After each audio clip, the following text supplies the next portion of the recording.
Betting యాప్లను promote చేస్తున్న సెలబ్రిటీలపై తెలంగాణ పోలీసులు కఠిన చర్యలు తీసుకుంటున్నారు. ఇటీవలే టీవీ యాంకర్లు, యూట్యూబర్లు, సోషల్ మీడియా ఇన్ఫ్లుయెన్సర్లు సహా 11 మంది సెలబ్రిటీలపై కేసులు నమోదు చేశారు.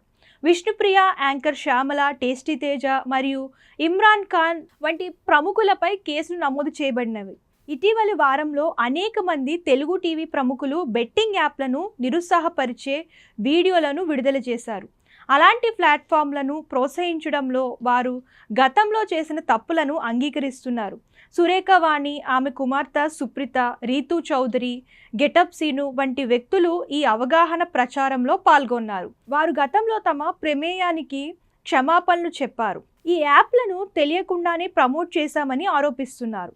ఈ ప్రచారాన్ని తెలంగాణ ఆర్టీసీ ఎండీ సజ్జనార్ ప్రారంభించారు.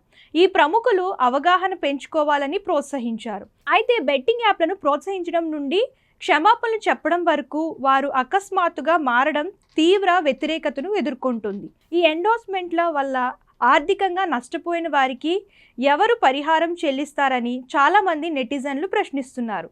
యాంకర్ శ్యామల ముఖ్యంగా హైలైట్ అవుతున్నారు. రాజకీయాల్లో ఆమె ప్రమేయం మరియు వివాదాస్పద వ్యాఖ్యలు ఆమెను వెలుగులోకి తెచ్చాయి. ఆమె బెట్టింగ్ యాప్లను ప్రమోట్ చేస్తున్న వీడియో ఇటీవల సోషల్ మీడియాలో వైరల్ అవుతుంది. ఆమె అరెస్ట్ అయ్యే అవకాశం ఉందని కూడా వార్తలు వస్తున్నాయి. ఆమె గతంలో వివాదాస్పద ప్రకటనలతో విమర్శలకు గురైంది. కానీ ఈ బెట్టింగ్ యాప్ వివాదం కొత్త చట్టపరమైన ఇబ్బందులను తెచ్చిపెట్టినట్లు కనిపిస్తుంది.